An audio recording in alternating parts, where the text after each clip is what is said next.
Merci pour ce temps de louange qui nous parle au cœur, qui va directement au cœur. C'est, en plus d'être bien chanté et bien joué, merci frères et sœurs pour cette performance, on peut dire ça comme ça, mais surtout les paroles qui rentrent dans le cœur, qui nous fait glorifier un Dieu qui est au-dessus de nous. Et cette connexion qu'on a avec Dieu, c'est fantastique. C'est un privilège immense, c'est un cadeau que Dieu nous a donné. Et ce cadeau-là se perpétue dans l'éternité. Bien, nous sommes à la dernière partie du chapitre 7 de 1 Corinthiens. J'ai pas de PowerPoint cette semaine.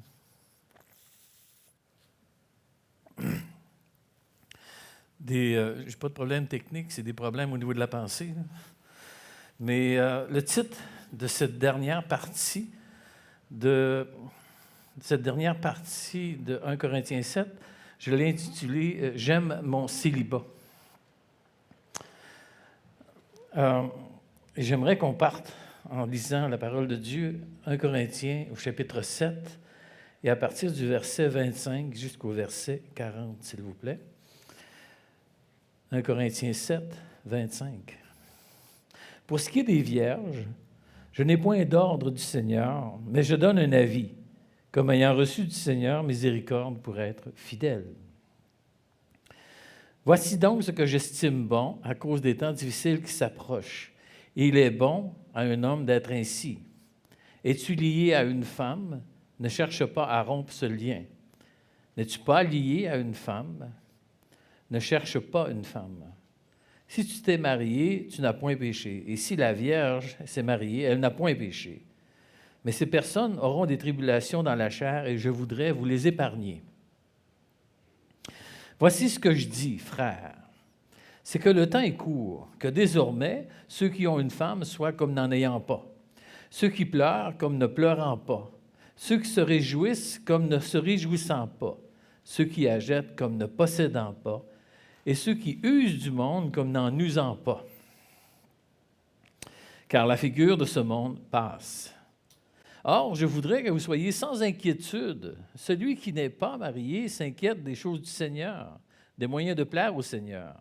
Et celui qui est marié s'inquiète des choses du monde, des moyens de plaire à sa femme. Il y a de même une différence entre la femme et la vierge. Celle qui n'est pas mariée s'inquiète des choses du Seigneur afin d'être sainte et de corps et d'esprit. Et celle qui est mariée s'inquiète des choses du monde, des moyens de plaire à son mari. Je dis cela dans votre intérêt.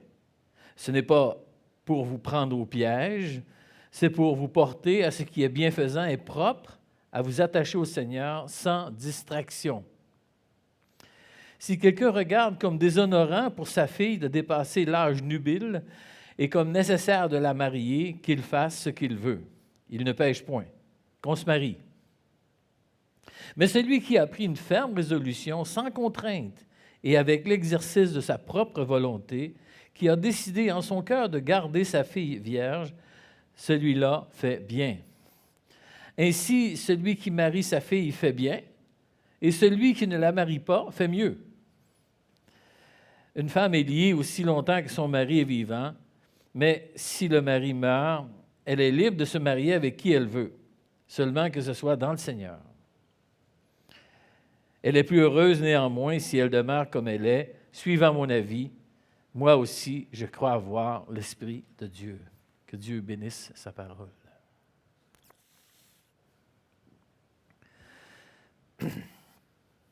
Dans la dernière partie où Paul traite du sujet de l'état civil d'un croyant, il place en évidence sa préférence sur le célibat. Il exprime même plus ouvertement le pourquoi de son choix. Il précise au départ qu'il ne veut pas ordonner le choix des jeunes gens, filles ou garçons. Ici, il est question de filles, mais c'est plus filles et garçons. Il n'y a pas de différence trop. Paul émet un conseil appuyé sur la miséricorde du Seigneur, qui lui permet d'expérimenter avec fidélité l'opinion dans son ministère. Comme dans le verset 12 qu'on a lu il y a 2 semaines, je crois, il dit « Aux autres, ce n'est pas le Seigneur, c'est moi qui dis. » Okay? C'est le même principe. Il va donner son avis, il va donner sa position sur ce qu'il entend par célibat et mariage.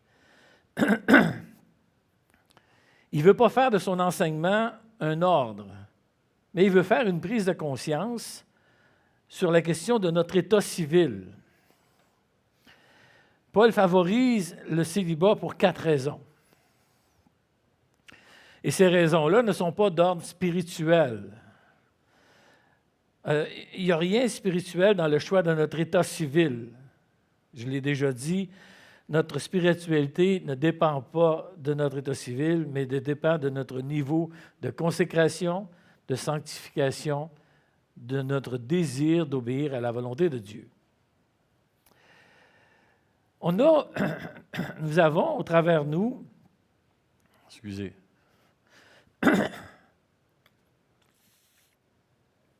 j'ai sorti avec mon chat matin. On a à travers nous beaucoup d'hommes et de femmes célibataires dévoués à l'œuvre de Dieu, qui ont accompli la volonté de Dieu et qui ont dirigé leur pulsion dans le service pour le Seigneur. Un exemple proche de nous, Jackie Hainaut, qu'on a vu récemment. Un peu plus loin, William MacDonald. Je vous mentionne lui parce que je l'ai connu. Là. George Muller. C'est extraordinaire de savoir que cet homme-là a créé soutenu beaucoup d'orphelins, lui qui n'était même pas marié. John Nelson Darby, lequel nous avons la version Darby de la parole de Dieu.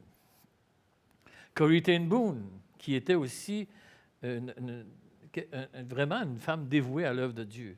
John Stott, et je pourrais en nommer beaucoup. Je pourrais aussi nommer des célibataires dans notre assemblée qui sont dévoués à Dieu, mais certainement, je ne veux certainement pas les mettre dans l'embarras.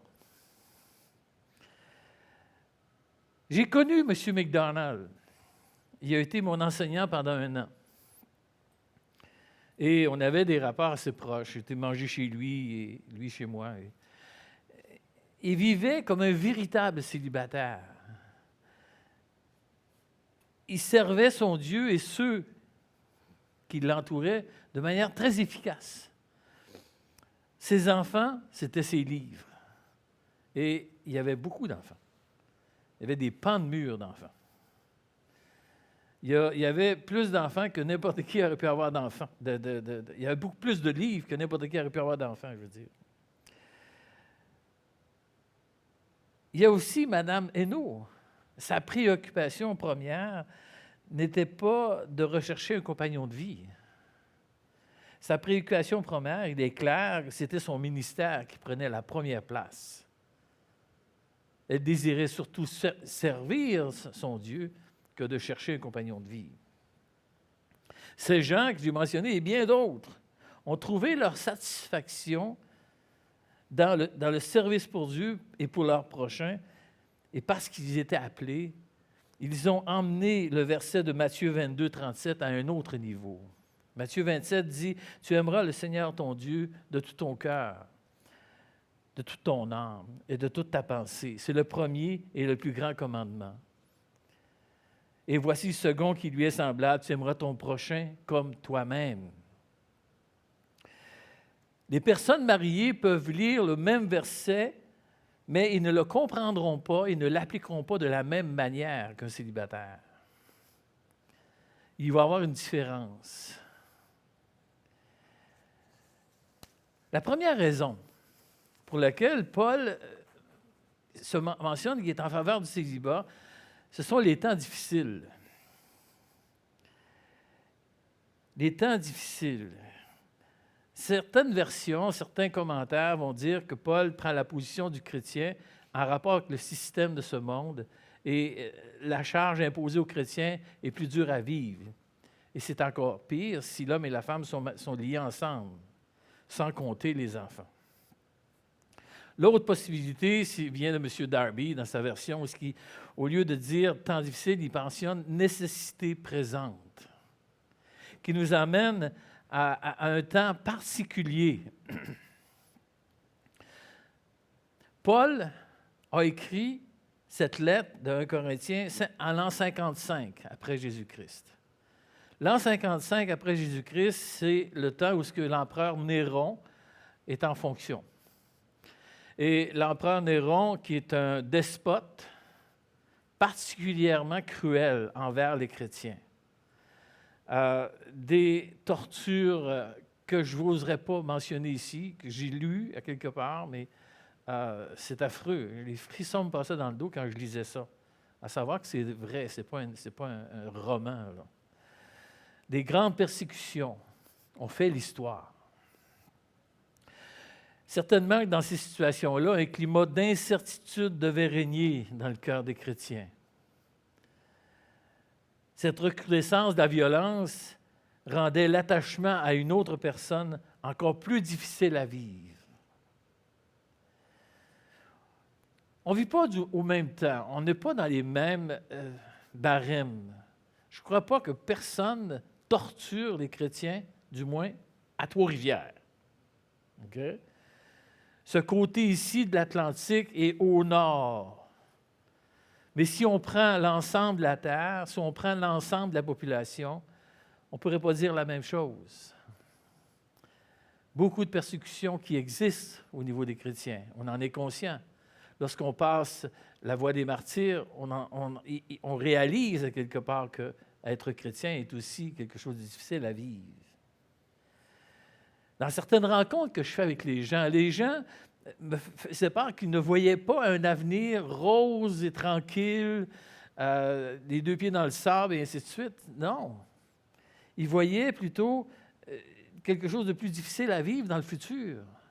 Ils étaient inquiets de la situation actuelle. Et si vous prenez la parole, que vous regardez dans le terme des derniers temps, vous allez voir que le péché il continue de progresser et il continue aussi à toucher aux chrétiens, ce qui est une grande difficulté. Paul ne dit pas qu'à cause de la situation problématique qu'ils vivent, personne ne devrait se marier, surtout si vous êtes appelé à être marié. Mais lorsqu'il dit au verset 28, « Si tu t'es marié, tu n'as point péché, et si la Vierge s'est mariée, elle n'a point péché. Mais ces personnes auront des tribulations dans la chair, et je voudrais vous les épargner. » Des tribulations dans la chair. Maintenant, imaginez que Paul soit marié. Okay?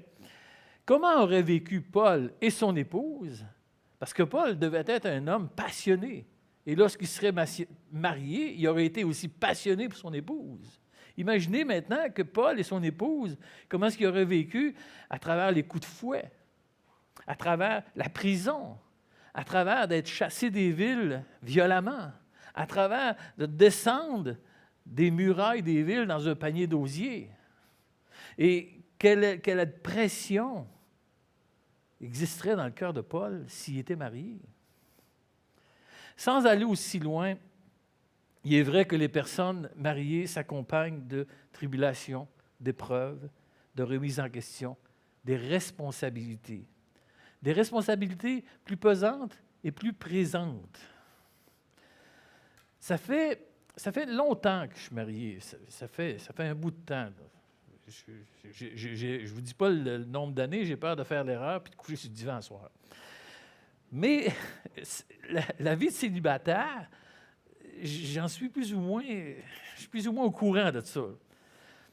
Mais j'ai été m'informer des personnes qui ont été récemment mariées, qui ont vécu une vie de célibataire ou qui sont encore célibataires, mais surtout ceux qui sont mariés actuellement et qui ont vécu des temps de célibataire assez récents.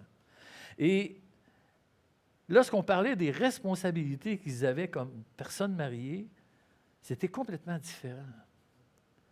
L'épouse qui est à côté de moi, j'en suis responsable. C'est comme quelque chose que je dois faire attention maintenant. C'est quelque chose qui prend une petite place qui était peut-être réservé à Dieu avant. Et c'est dans ce sens-là que Paul parle.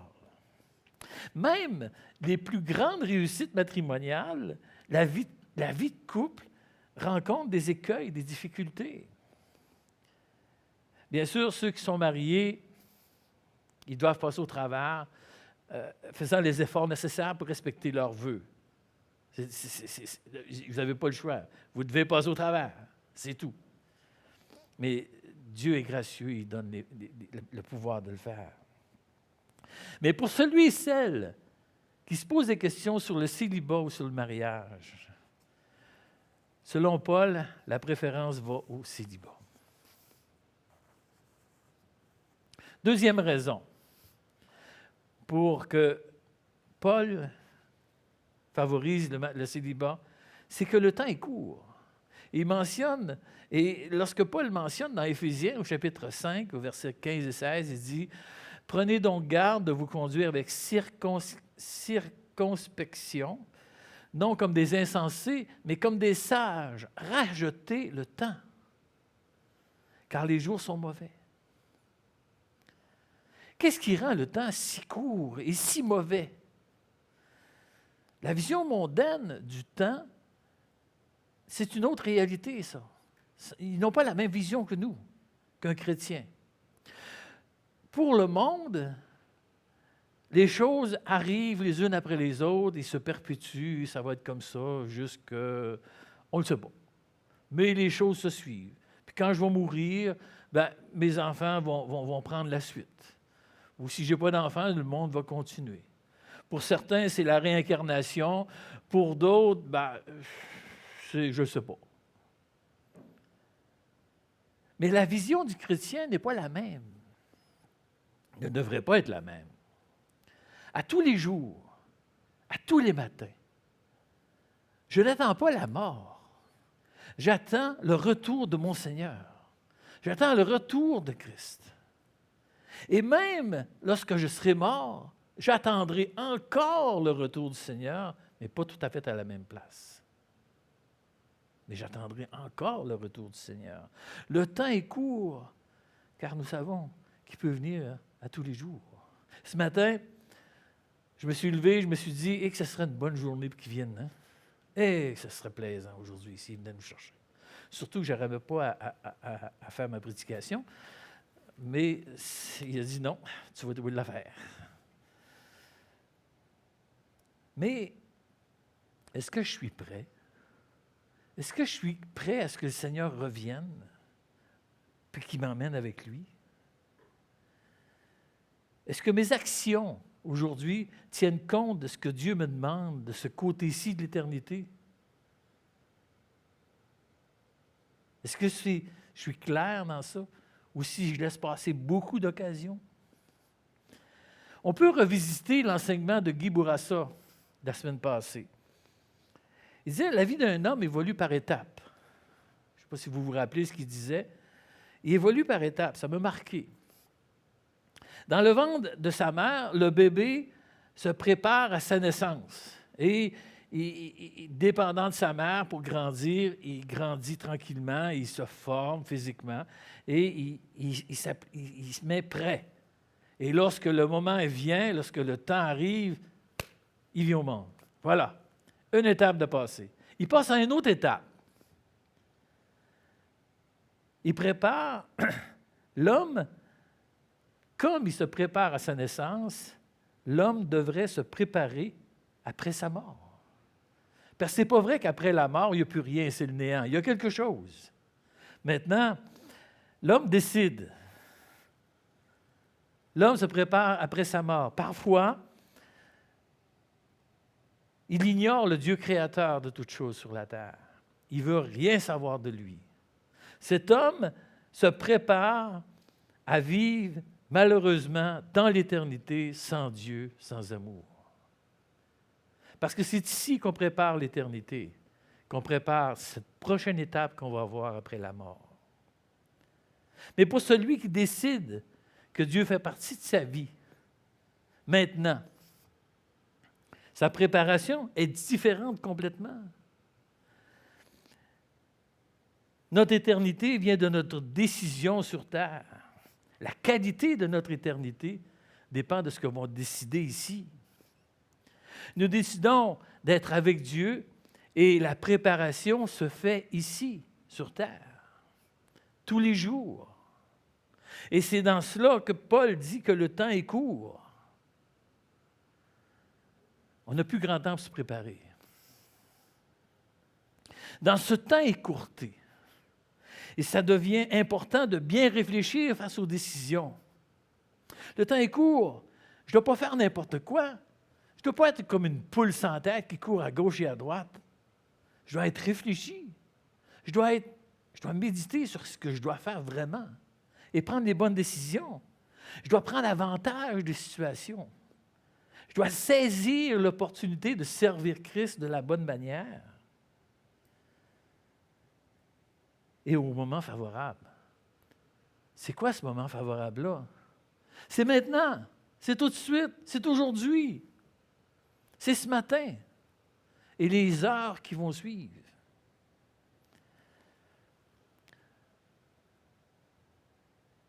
Lorsque le temps est court, trouver les priorités, c'est majeur, c'est important. Parce que le temps ne revient pas. Okay? C'est clair que ce matin, si j'ai manqué l'occasion, j'ai manqué l'occasion. Elle ne reviendra pas, cette occasion-là.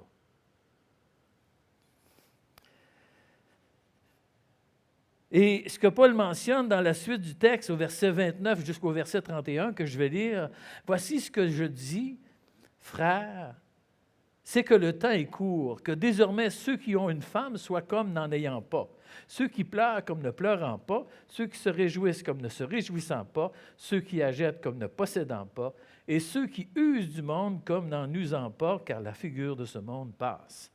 Et texte contradictoire. Hein?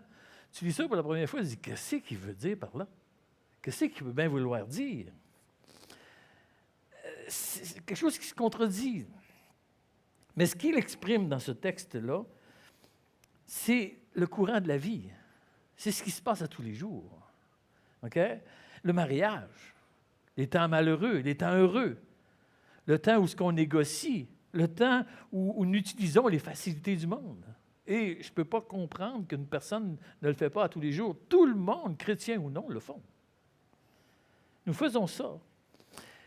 Même si ces situations sont des incontournables de la vie, même si on n'est pas capable de s'en échapper, ils ne doivent pas tenir la première place dans le flot de nos pensées et dans le flot de nos actions. Ils sont là, mais pas si importantes que ça.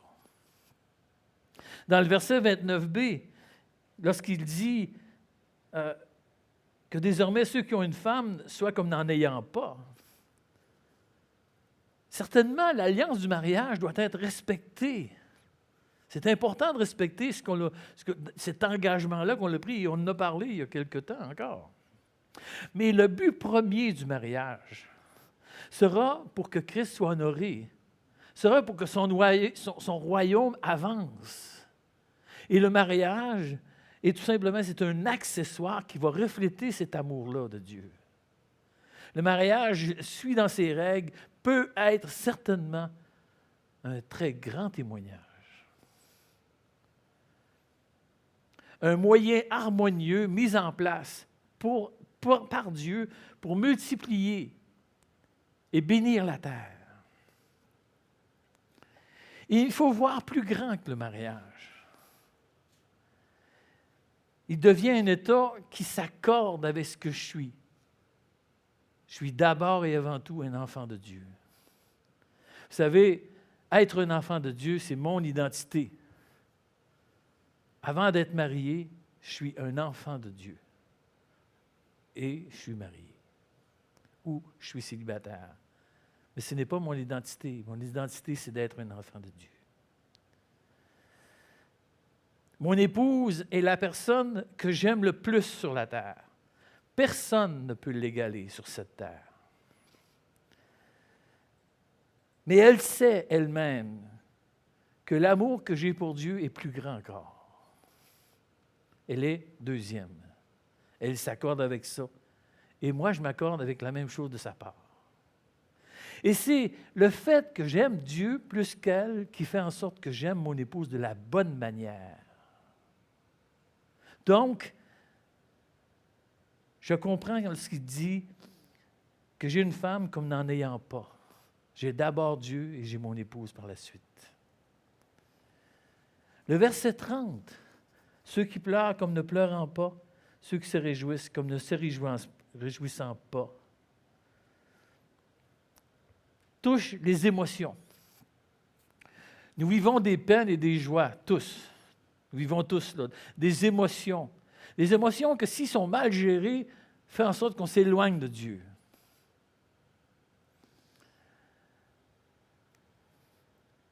Nos peines n'ont rien à comparer aux joies annoncées.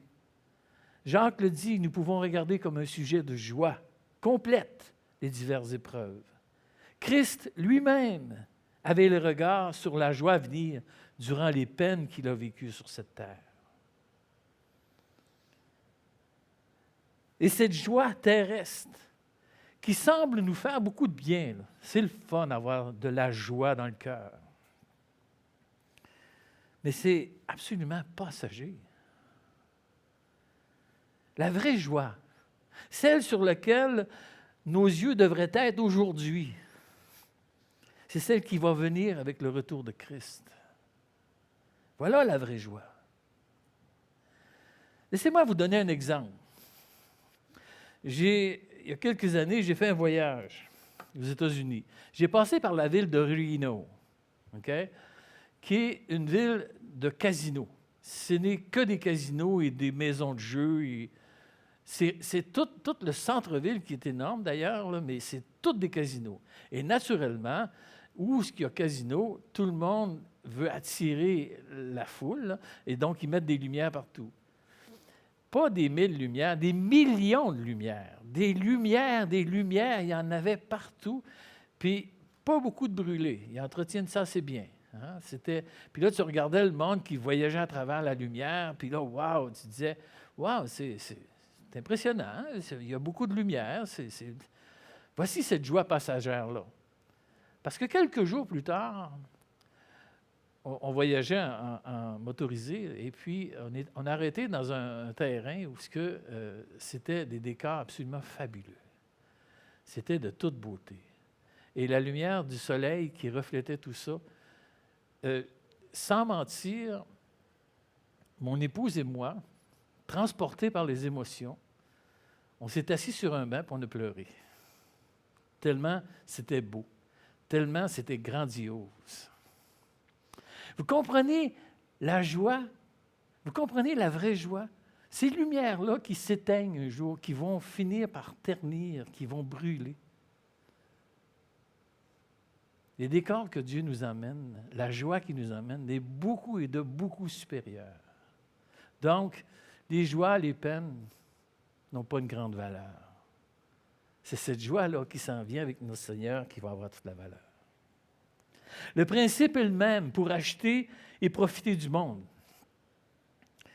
Ces choses font partie de la vie parce que Dieu nous l'a laissé. Nous sommes dans le monde afin que l'on soit un témoignage pour sa gloire.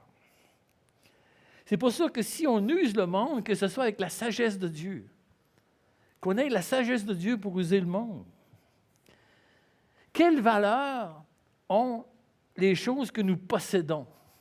Quelle valeur?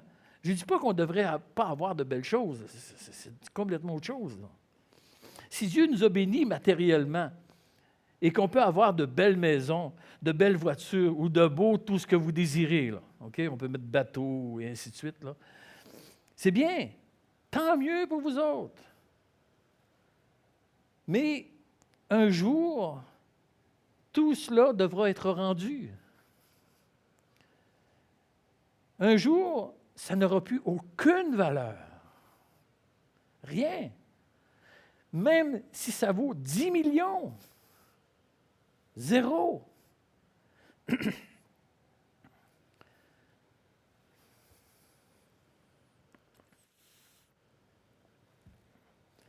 Vous savez, je ne m'attends pas à être reçu par Christ lorsque je serai au ciel, puis qu'ils me disent « Hey, toi, sur la terre, tu avais une super de belle maison. Oh, wow, hein? Puis ton char. Wow, qui est beau. Hein? Tu dois être fier. » Je ne pense pas qu'ils me reçoivent de même. Je pense que pour lui, même aujourd'hui, ça n'a aucune valeur. Quelle est la valeur qui va rester au ciel? Quelle est la valeur qui va rester au ciel? Viens, bon et fidèle serviteur, entre dans la joie de ton maître. C'est ça que je veux entendre. Et c'est ça qui me motive aujourd'hui à vouloir servir Dieu. Ça, on parle de couronne, et ça serait un sujet à en discuter à un moment donné, beaucoup de couronnes. Là. Mais les couronnes sont pour Dieu, et les couronnes vont être mises à ses pieds. Mais j'ai tellement hâte à l'accueil que Christ va me faire. Je ne veux pas manquer mon coup. C'est de valeur, mais je n'ai pas de vie. Hein. Mais que je meurs, je vais me présenter devant mon Dieu, puis ça va être fini. Ou non, ça va commencer.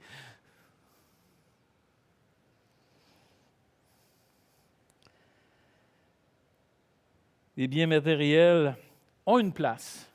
Oui, et je suis le premier à vouloir en profiter. Ah, j'ai des désirs quand même. Hein? Oui, j'en veux plein de choses, moi aussi. Mais ils ont une place et il faut faire attention à l'importance qu'ils ont dans nos vies. Et c'est ça que Dieu veut dire. C'est ça que Paul veut nous dire à travers ses textes. Le temps est court et chaque occasion que nous manquons de servir Dieu ne revient pas. Le temps passé, c'est un temps manqué. Et il faut partir avec cette occasion-là. On a besoin de la sagesse de Dieu pour racheter le temps, comme le texte nous a dit. Racheter le temps, c'est une expression qui veut dire que nous devons faire en sorte que le temps qui est mis à notre disposition soit profitable.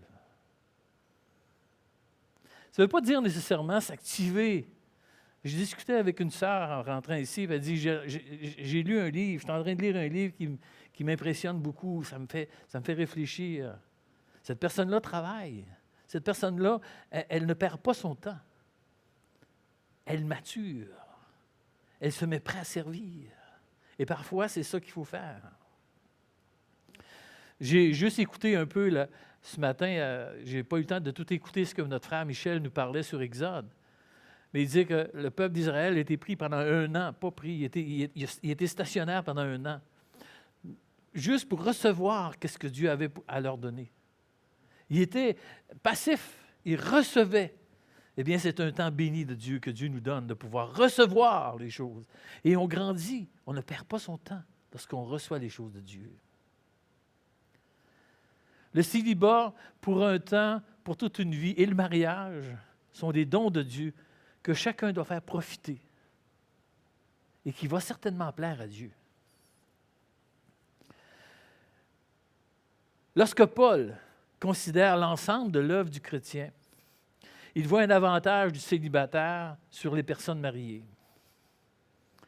Parce que si l'on reprend le verset 29, même dans le mariage, nous devons agir comme un célibataire pour l'œuvre de Dieu. Même dans le mariage. Lorsqu'il m'arrive des temps où je suis très occupé, je néglige mon épouse. Je suis obligé, je n'ai pas le choix. Parce que j'ai trop de choses à faire. C'est un choix que j'ai fait. Mais Dieu m'a demandé ça. Naturellement, il y a un équilibre à avoir dans ça. Mais parfois, j'agis comme un célibataire, même dans mon mariage. Les peines, les joies du célibataire ne sont pas multipliées par le nombre de personnes vivant en symbiose avec moi, avec le célibataire, excusez. Les peines et les joies appartiennent aux célibataires et c'est un avantage. Je n'aurai pas la peine que mon épouse vit. Je n'ai pas d'épouse. Un célibataire n'a pas d'épouse. Les tracas de mon épouse deviennent les miens. Et mes tracas deviennent les tracas de mon épouse. Et c'est un désavantage. Et finalement, le célibataire peut bénéficier d'une certaine simplicité en regard des achats et des possessions. je vous donne un topo assez rapide là-dessus. Lorsqu'un célibataire décide d'aller à quelque part, il y a un petit sac grand comme ça, OK? Puis il s'en va avec ça. Lorsqu'un homme marié avec des enfants décide de déménager, ça y prend un char, un truck, un trailer, un ci et un ça. Hein? C'est clair. Les achats et les possessions pour un célibataire, c'est beaucoup plus simple. C'est-à-dire, ça peut être plus simple. Naturellement, un célibataire qui veut avoir beaucoup de choses, il est capable. Hein? Paul regarde à l'avantage des chrétiens de Corinthe. Il cherche à vivre une vie principalement attachée au Seigneur. C'est ce qu'il cherche à exprimer. Là. La troisième raison, c'est que c'est les distractions à l'œuvre de Dieu. Les distractions à l'œuvre de Dieu, ça, c'est légion. Hein? Il y en a. Puis il n'y en a pas assez encore, on en fait. Du point de vue fonctionnel, le mariage peut être une distraction. Sa description des attachements avec et sans mariage, du verset 32 au verset 34, il dit « Or, je voudrais que vous soyez sans inquiétude. Celui qui n'est pas marié s'inquiète des choses du Seigneur et des moyens de plaire au Seigneur. Et celui qui est marié s'inquiète des choses du monde, des moyens de plaire à sa femme. Il y a de même une différence entre la femme et la vierge. Celle qui n'est pas mariée s'inquiète des choses du Seigneur, afin d'être sainte de corps et d'esprit. Et celle qui est mariée s'inquiète des choses du monde, de moyens de plaire à son mari. » Il y a une différence, là. Et sa conclusion à cela, au verset 35, « Je dis cela dans votre intérêt. Ce n'est pas pour vous prendre au piège, c'est pour vous porter à ce qui est bienfaisant et propre à vous attacher au Seigneur sans distraction. »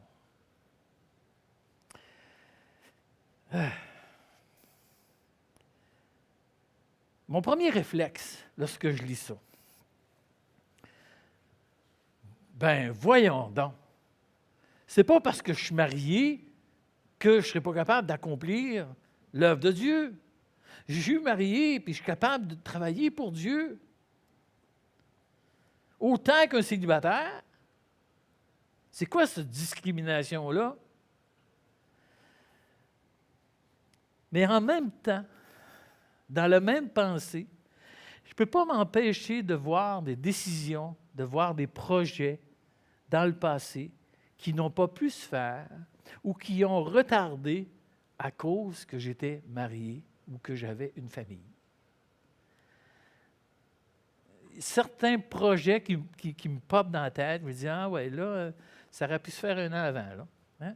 Là ça aurait pu se faire. Ça ne s'est pas fait du tout. Là. J'ai eu le goût de le faire, mais bon, mon épouse n'embarquait pas là-dedans. Puis c'est normal, c'est correct. Mais c'est ça le mariage.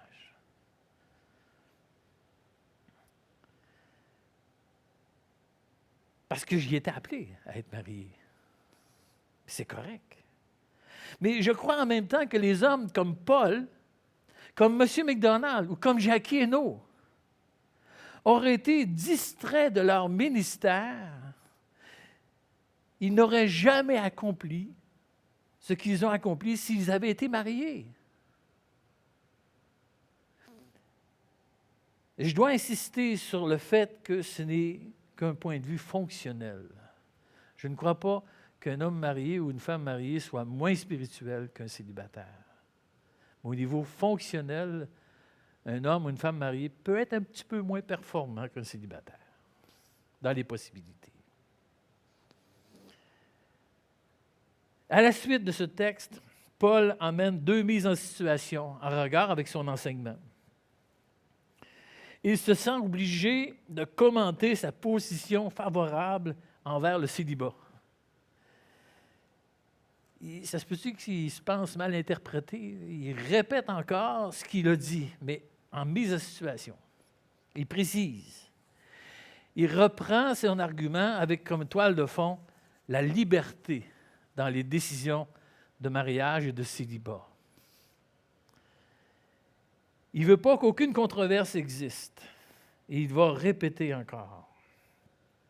Et là, il décide de prendre la coutume de ce temps qui voulait que ce soit le père qui permette le mariage ou non. Aujourd'hui, autre temps, autre mœurs, c'est plus vraiment la manière de faire. Hein? Je pense que la fille qui se marie a quelque chose à dire. D'ailleurs, pas mal plus que le père. Mais j'ai quand même demandé la main de mon épouse à mon beau-père. Il a fallu que je m'arrête à ça. Hein? Naturellement, lui, il a mis une condition au contrat. Là. Tous mes gendres ont demandé la main de mes filles. Et la réponse a été « Ben oui, puis ramène-la pas. » Je ne sais même plus si ça se fait encore, là, cette demande en mariage-là auprès des pères. Il faudrait voir les gens qui ont des enfants pour voir si ça se fait encore, ça, des demandes de mariage aux pères. Je sais que ça avait brassé, moi, quand je l'avais demandé, à cause de circonstances que je n'expliquerai pas. Mais ce qu'on peut voir dans cette mise en situation-là, ce qui est important de regarder, c'est la liberté de choix. Personne ne commet de faute en agissant selon sa conscience. Et si la fille désire se marier, gloire à Dieu. Et si la fille ou le garçon ne désire pas se marier, qui veulent rester célibataires, gloire à Dieu aussi. Mais ce qui est important, c'est que tout se fasse pour Dieu. Je veux être marié pour Dieu. Je veux être célibataire pour Dieu. La dernière raison que Paul émet de l'avantage du célibat, c'est la durée du contrat de mariage. La femme est mariée aussi longtemps que son mari est vivant et vice-versa. Il n'y a pas de divorce dans le plan de Dieu. Ça n'existe pas. Ça veut dire que si moi, je m'engage à me marier, la seule chose qui va me séparer de mon épouse, c'est la mort. C'est un contrat, hein? C'est un méchant contrat. Je ne voudrais pas signer un contrat comme ça pour mon loyer ou pour n'importe quoi d'autre. Mais c'est important. La seule condition que la personne pourrait se marier, c'est que son mari meure ou son épouse meure. Et que tout se fasse dans le Seigneur. C'est important de comprendre qu'il faut que tout se fasse dans le Seigneur. Mais Paul ne peut pas s'empêcher de mentionner cette petite préférence. Elle est plus heureuse néanmoins si elle demeure comme elle est, suivant mon avis. Ce serait mieux qu'elle ne se remarie pas. Et moi, je me suis engagé avec Hélène, je dis, si jamais tu meurs ou si je n'ai pas l'intention de me remarier, mais j'avais les doigts croisés comme ça dans le dos, parce que je ne connais pas l'avenir. En conclusion, ce que j'ai pu y voir dans tout cet enseignement-là, c'est que chacun de nous pouvons avoir un cœur pour Dieu. Nous pouvons avoir un cœur dévoué à Dieu, un cœur donné à Dieu. On peut l'avoir. Ce cœur-là que l'on donne à Dieu, il peut être marié, il peut être célibataire. Il peut être célibataire par obligation ou par conviction. Il peut être veuf, il peut être veuve. Sous certaines conditions, il peut être dans ce sens divorcé, s'il n'y a rien d'autre à faire. Je suis contre le divorce. Et tout ce qu'on peut ajouter sur l'état civil, ce cœur-là peut exister.